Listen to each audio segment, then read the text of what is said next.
You must learn the ways of the Force if you're to come with me to Alderaan. Alderaan? I'm not going to Alderaan. I've got to get home. It's late. I'm in port as it is. I need your help, Luke.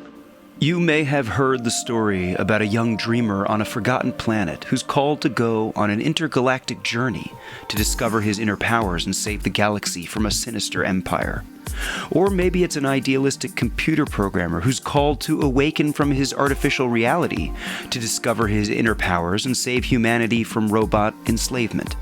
No, it was actually the one where a good-natured English boy is called to attend a school of magic to discover his inner powers and save humanity from an evil sorcerer.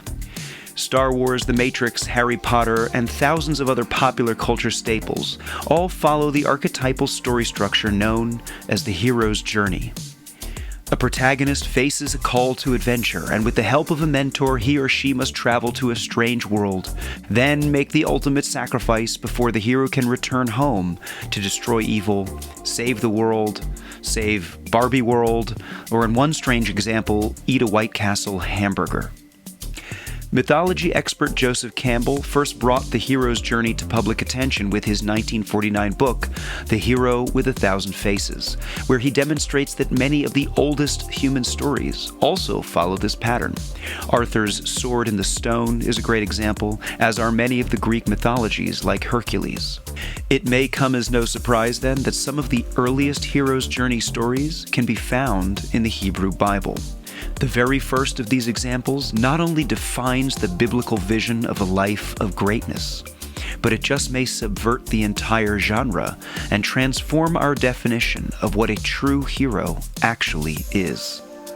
Here's the Mensch Sense take. First, let's give a brief run-through of the traditional hero's journey as laid out by Joseph Campbell. We are introduced to the hero who lives a mundane existence in the ordinary world. The hero is called to adventure and meets a mentor along the way. The hero initially refuses the call, either out of humbleness or fear, but ultimately crosses the threshold and enters a new and unfamiliar world. Here, they learn about the rules of the new world, make allies, and meet enemies. The hero then prepares for a major ordeal that forces them to commit to inner change. Once accomplished, the hero must return to the ordinary world with a newfound knowledge or artifact that can help them complete their mission. But before they can return, they must undergo a more difficult test than was previously thought possible. This forces an ultimate sacrifice, which leads to a new and greater life. The hero returns to the ordinary world and fulfills their destiny. Now, where do we see this map onto the figures of the Bible? King David might be a good candidate, even Moses.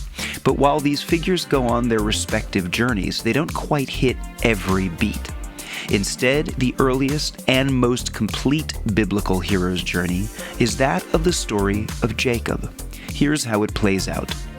Step 1. Jacob is living his quiet existence in the tents of his father Isaac, overshadowed by his favored but sinister brother Esau.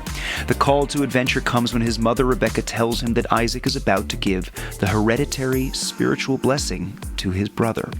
Acting as the mentor, Rebekah instructs Isaac that he must trick his father into giving him the blessings instead. Of course, the wholesome Jacob initially refuses the call, but at the behest of his mother, he realizes that the fate of the Abrahamic lineage is at stake, and so he carries out the plan. But doing so predictably angers his brother, and so Jacob is forced to leave his home and travel to the New World, the home of his uncle Lavan.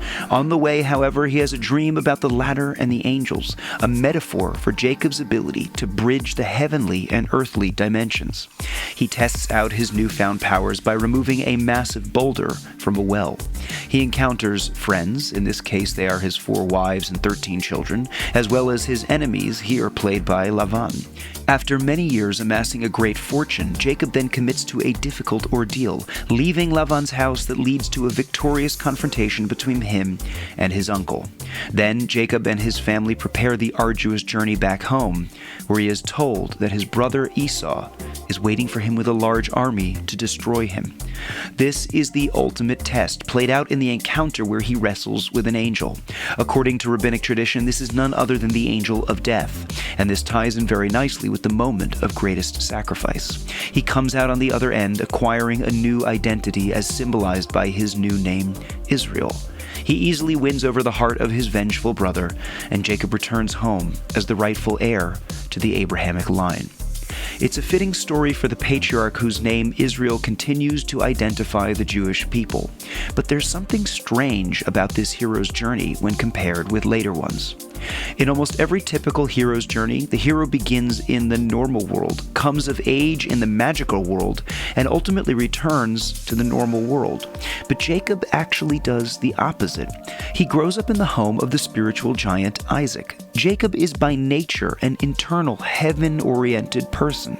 His growth comes when he leaves the magical world and visits the world of the ordinary.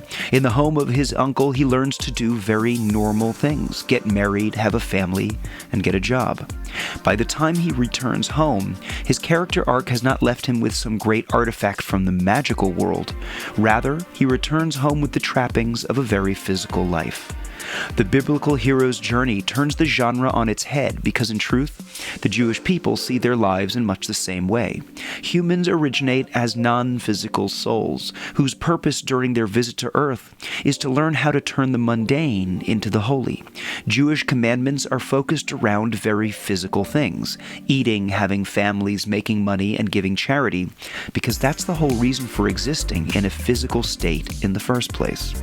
The hero's journey genre is now so common in popular culture that many critics have said that modern films and stories have become highly repetitive.